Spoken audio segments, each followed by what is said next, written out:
Night. You can email me. Email me. It's a funny day. It is, isn't it? It's now got really cold, hasn't it? Have you noticed that? I think it's something to do with the weather. You know, we were stood No, it's outside. nothing to do with the weather. No, I think it's all.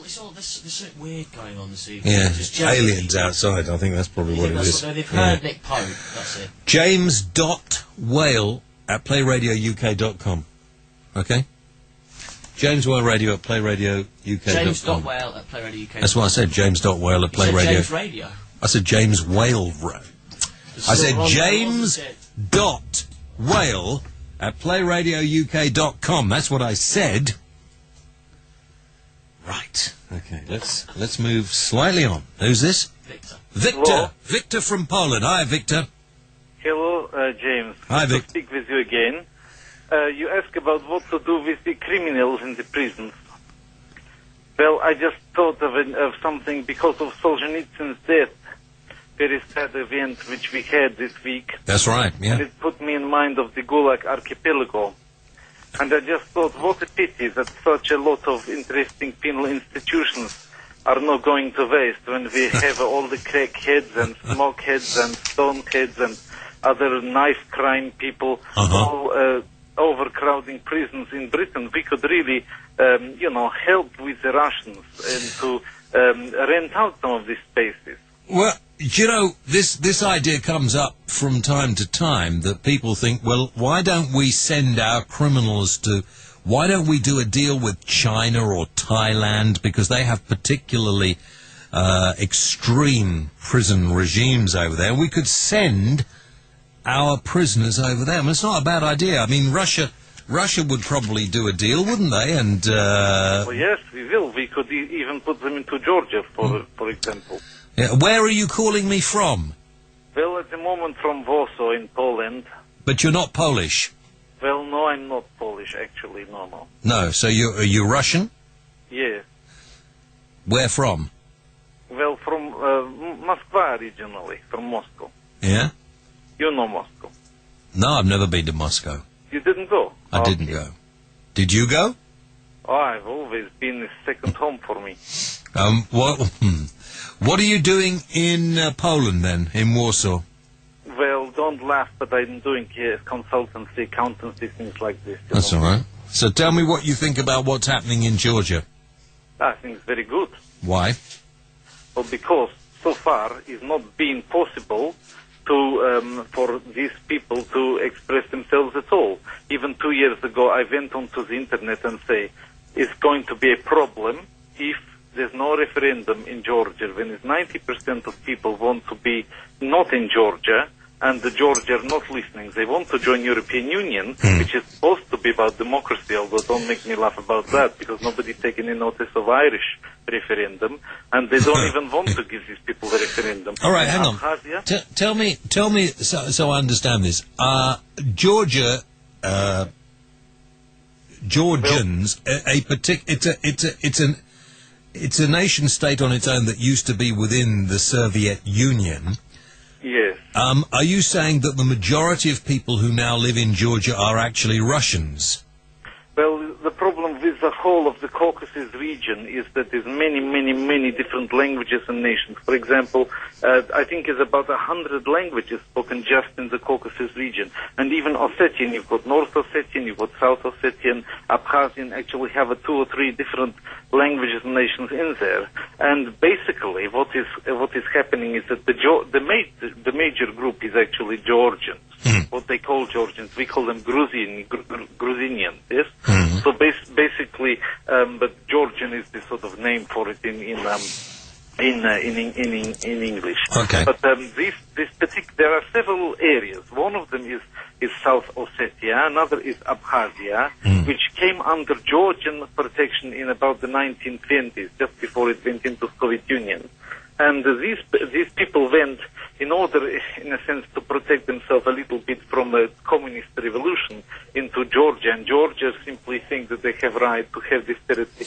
But people who live there, they don't really want to be Georgians. They have the chance, but 90% of them have the Russian passport. Now, if we, for example, look at the Good Friday Agreement, what finally bring peace to Northern Ireland, what was agreed between Britain and Ireland was They will have a referendum when the time comes. If majority of people want to be with the Southern Ireland, with the Republic of Ireland, we will cede the province to Southern Ireland. But nobody is making a similar attempt to have referendum in these provinces. I think if they do have it, that it will be very, very clear because, you know, they have 90% Russians. All right, now listen to me. You make a very good point, excellent point, and to be fair, the president of Georgia made a very good point earlier, but the fact is that both the Georgian and the Russian armed forces have been engaged in pretty bloody fighting over the past couple of days, and the majority of people that have been hurt and killed have just been innocent civilians. Well, that's what happens when you fight. You know that. And, I do. In the course of history, this fighting is extremely tiny. But you know what? The number of people who died in the Second World War, it's massive in comparison to this. I agree with you. I'm playing devil's advocate for a minute.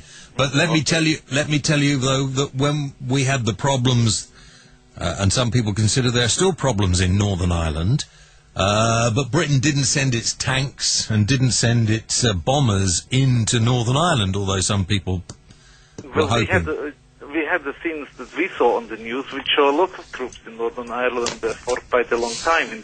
Well, we did, yeah, but it was in more of a I mean, our troops were there in a more of a peacekeeping way than anything else. In fact, the troops were probably shot at more than anything else. Who shot on Bloody Sunday and all of that, you know, you can't really...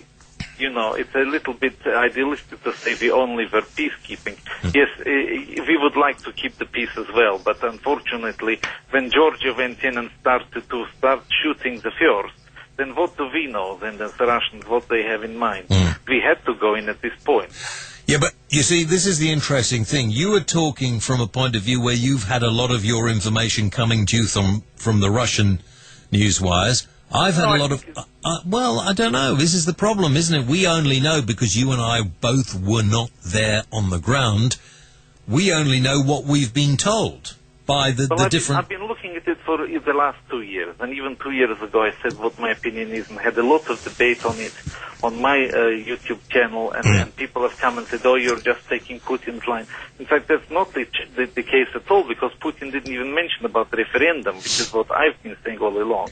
I said there will be trouble if they don't give referendum, and nobody is giving referendum. Do you think that we can keep Russia and America apart over this or not? The Americans are just talking and talking. They need us not to say anything about their intended victories, invasion of Iran. And of course we will say something about Iran if they say too much about this. And if they don't say too much about this, then probably they get an easier to go into Iran, which is what they want to do for... they want to stop this Aminajib, yes? This man there. Yeah, but then listen, the Iranians are not going to be a problem to the world. It's just... It's the bloodthirstiness of the Americans at the moment, which is making the world a dangerous place for everybody to live in. So all the more you need a counterbalance of a strong Russia who can, you know, at least as one country, not afraid to tell Americans to sling their hooks. All right, I don't know who you are, but nice talking to you. It's amused me. Thank you for your call. Bye-bye. Thank you. Bye. Do you think he was real? Do you think he was a real Russian? Talking to also. I don't know. I'm a bit cynical now in my old age. Really? Well, it was an interesting Russian accent, to be honest. But anyway, right, okay, do I have time for... What? Had a very good point. He did have a very good point, excellent point. And if we hadn't already given the whiskey, I would have given the whiskey to him, because I thought that was a brilliant call. And he made a lot of sense. Yes, but he's in Poland, we don't really want to send this over to Poland, do we? Don't we? Why not? Well, cost you a lot of money, but I'm not paying, you're paying. I don't even know if we'd get there with all the planes and that. Poland's quite an easy place to get to, you know. Well, I didn't say it wasn't, but what I'm saying is... Lots of Polish people come over here. You know the way we lose luggage on our flights and the way they're chucked about left, right and centre? I wouldn't You like go, to good bet point, good point. No, it's a good point, it's a good point.